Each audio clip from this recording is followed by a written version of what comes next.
Senggol. Barang antik nih. What did I miss? When I was looking at y'all and cooking with y'all and giving out verses and bookings to y'all, making sure eyes were hit, man. What did I miss?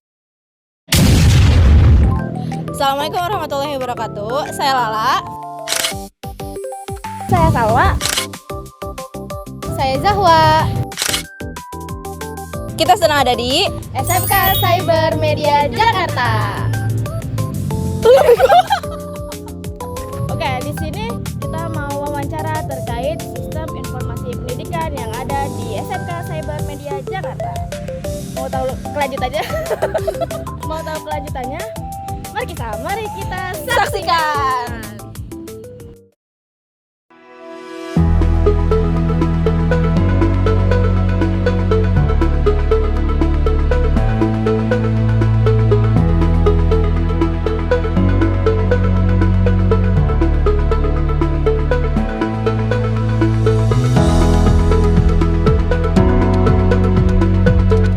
SMK Cyber Media adalah salah satu sekolah menengah kejuruan di kota Jakarta Selatan, tepatnya di Jalan Duren 3 nomor 12 yang didirikan pada tahun 2007. Dan sejak itu, SMK Cyber Media memiliki jurusan-jurusan yang relevan dan berkembang seiring dengan era baru ini.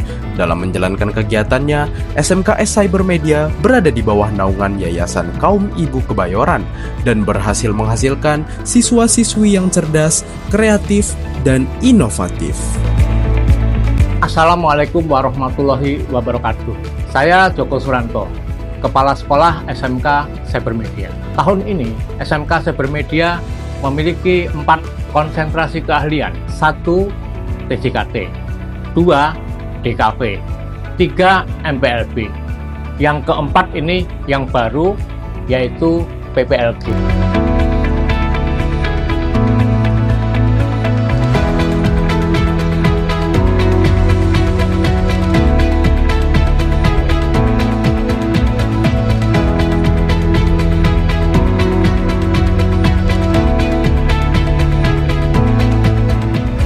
Fasilitas atau sarana prasarana merupakan hal yang penting guna mendukung proses belajar mengajar. Fasilitas kami didesain untuk merangsang kreativitas dan mempersiapkan siswa-siswi untuk masa depan digital. Dengan fasilitas di SMK Cyber Media, kami dapat menciptakan lingkungan belajar yang mendalam. Di sini, setiap siswa dapat menggali potensi mereka dalam teknologi. SMK Cyber Media juga mempunyai beberapa guru bimbingan konseling yang siap membantu siswa-siswi secara psikolog dan peduli dengan tiap siswa-siswi yang ada di SMK Cyber Media.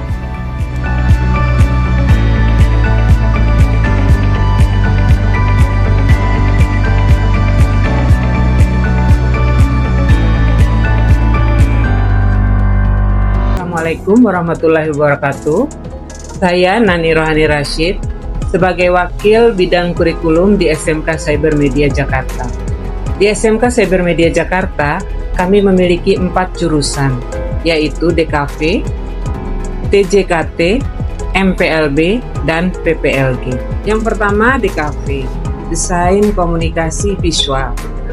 Di SMK Cyber Media adalah cabang ilmu desain yang memanfaatkan elemen-elemen visual untuk menyampaikan pesan, baik dalam kegiatan belajar mengajar atau KBM maupun non-KBM, dengan tujuan untuk informasi dan persuasi.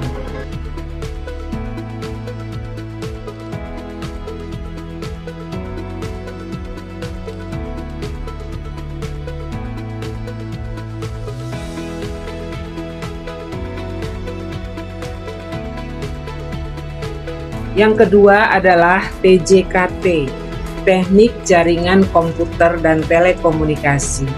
Merupakan mata pelajaran yang mendasari keahlian dalam teknik jaringan komputer dan telekomunikasi.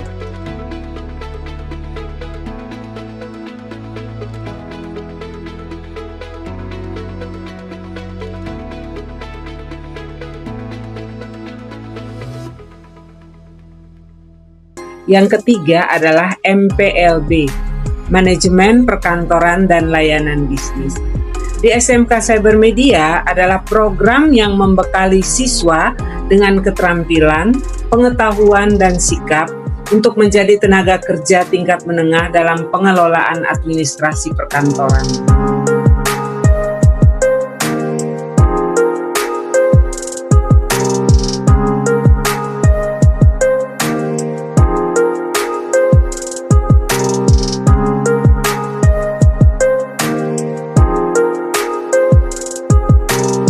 Yang keempat adalah PPLG. Siswa mempelajari segala aspek pengembangan perangkat lunak, termasuk pembuatan, pemeliharaan, manajemen kualitas, dan manajemen organisasi pengembangan perangkat lunak.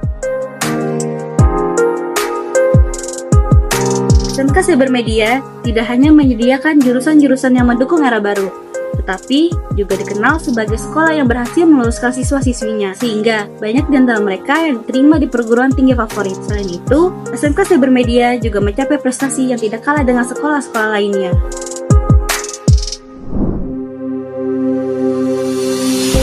Setiap siswa di SMK Cybermedia memiliki kebebasan untuk memilih ekstrakurikuler, baik yang bersifat akademis maupun non-akademis. Tujuan dari pilihan ini adalah untuk meluaskan wawasan dan mengembangkan bakat serta minat siswa di luar jam pelajaran reguler. Saya bangga menjadi siswa Siswi SMK cerdas, kreatif, inovatif. Yes.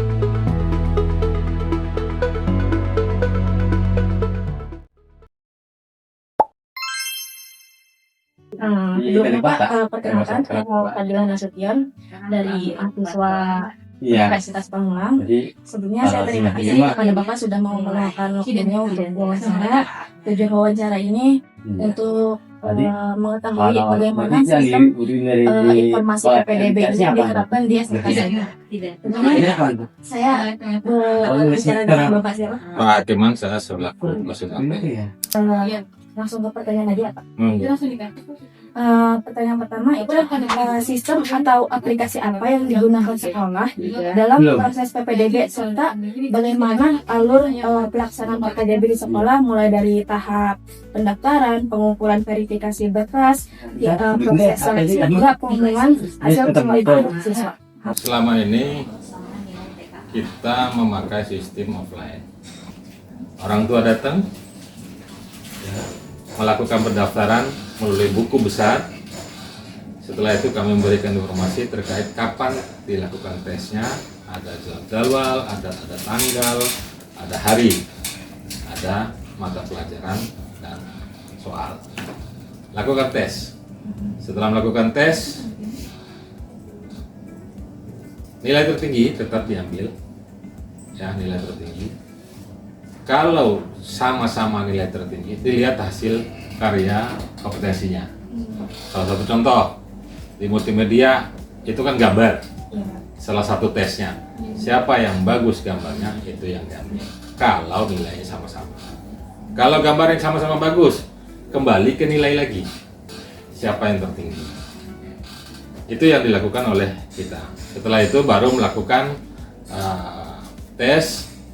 Secara keseluruhan ada pengumuman nilai tertinggi sesuai dengan kota yang ada, sesuai dengan target kota yang ada. Setelah selesai semua yang dinyatakan lulus, melakukan daftar ulang, ya, melakukan daftar ulang disertai dengan pemberkasan sesuai dengan ketentuan yang di sekolah kami. Ada formulir, ada KK, ada akte, ada SKL kalau ada SKL, kalau ada ijazah, ada KTP orang tua, ada foto anak dan segala macam. Itu salah satu pemberkasan.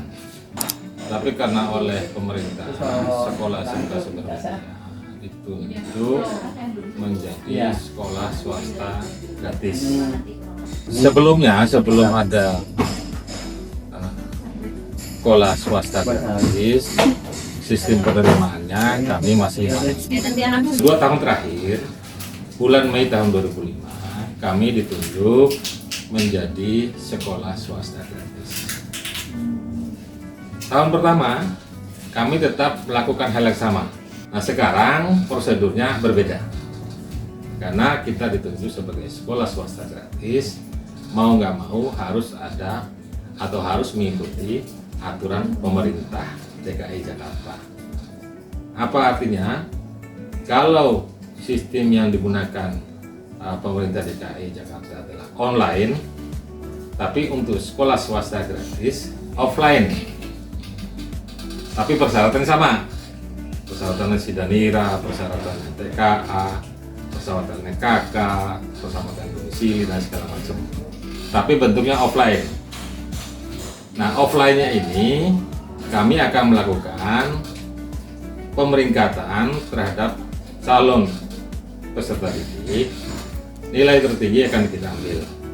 Kalau sama-sama, kita akan berdasarkan usia. Kalau berdasarkan ketentuan, ambil usia tertua.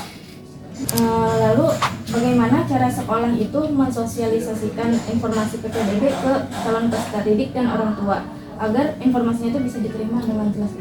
Kita selama ini memang ada IG, ya, Instagram, kita taruh informasi di situ. Terus yang kedua ada website kita sendiri juga. Terus yang kedua banyak orang tua yang datang. Tapi pada umumnya untuk wilayah Pancoran, informasi terkait PPDB karena udah mengakar, ya, dari teman, kawan, sejawat, tetangga, segala macam itu seluruhnya informasi tentu SMK sudah dikenal. Tinggal kita menentukan kapan waktunya penerimaan siswa baru itu dilakukan atau dibuka. Itu aja. Lalu selama proses berlangsung, kendala apa yang paling sering dihadapi dalam sistem PPDB ini, Pak? Baik dari sistem ataupun pendaftar. Lalu gimana cara pihak sekolah itu mengatasinya? Selama ini sih tidak ada hambatan yang berarti, ya, karena kita face to face. Ya, terus selama ini kita face to face dengan orang tua. Ya, sistem ujian juga transparan. Ya, karena di skor online kan, pakai HP. Mereka langsung tahu nilai dan segala macam. Ya toh, setiap mengklik mengakhiri mereka udah tahu nilainya berapa. Ya toh, cuman ranking yang mereka tidak ketahui.